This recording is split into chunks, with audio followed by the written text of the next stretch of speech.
Let's speak with Alfie Stirling, who's from the New Economics Foundation, which has also called for more paid holidays to increase productivity. Good afternoon, Alfie. Hi there, good afternoon. Thank you for bearing with us. So the average in the EU is 12, the UK has 8, some places have 15, so we're quite behind in that respect. Yeah, that's right. We're some way behind, and I think one of the key things as well is how the law treats bank holidays, because it's not obligatory for if you add an extra bank holiday for it to be a paid holiday, paid time off. So at the moment in the UK we have 28 days of statutory leave, and that's kind of calculated on the basis of 20 days statutory leave, which is the EU minimum, and then the 8 days bank holidays that you referred to. Okay. And so employers can actually only give you 20 days holiday plus the 8 bank holidays. And so a key thing for us is making sure that if you do add extra bank holidays, that statutory leave rises in line with that to make sure those days are paid days off as well. So yeah, so that it as a proportion you are gaining something there. Yeah, exactly. And so to make sure that if you have your time off, your pay isn't deducted by your employer to pay for it. So, I mean, places, and I mentioned Slovakia and Cyprus and the like with 15. I mean, that's very generous, isn't it? Is there a downside to having 15?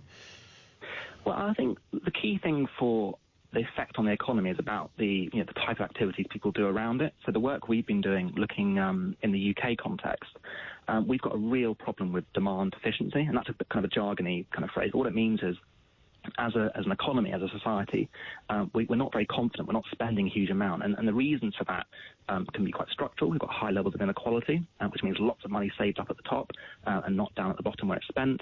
But also austerity, the vote to leave the European Union have all affected confidence. And what bank holidays would do is, if they protect pay and give more people time to spend their money, it will boost demand. And the reason why that's important and can be useful in a UK context is because it means firms have the confidence to invest.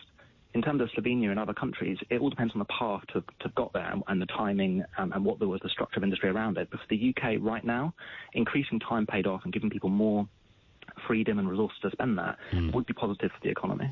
The TUC talk about this often, but is the government likely to listen? I mean, I always think we were just talking about Boris Johnson. If I just got the job in Downing Street and things weren't looking fantastic for a whole variety of reasons, I'd think to myself, I'm going to wheel out the bank holiday card because that's going to play really well. I mean, why doesn't it? He is doing it. He's taking bank holidays for 5 weeks. Well, it seems that way, yes. Parliament. But what's the thinking, as it were, Alfie, when politicians resist what seems to most to be something that would be rather welcome by the average worker? Who doesn't like free stuff? That's right. I mean, it's a fair point as well about how Parliament does tend to get plenty of holiday. So it's clearly a slight mismatch there. But I think that the economics around it aren't fully understood. So the last time the UK created a bank holiday was in 2012, and it was a one-off for the Diamond Jubilee. I don't know if you remember. And the government came out at the time and said they weren't really sure what the effect of that was. It could have boosted the economy by about £1 billion, or it could have cost the economy by about £1 billion. And they weren't really sure.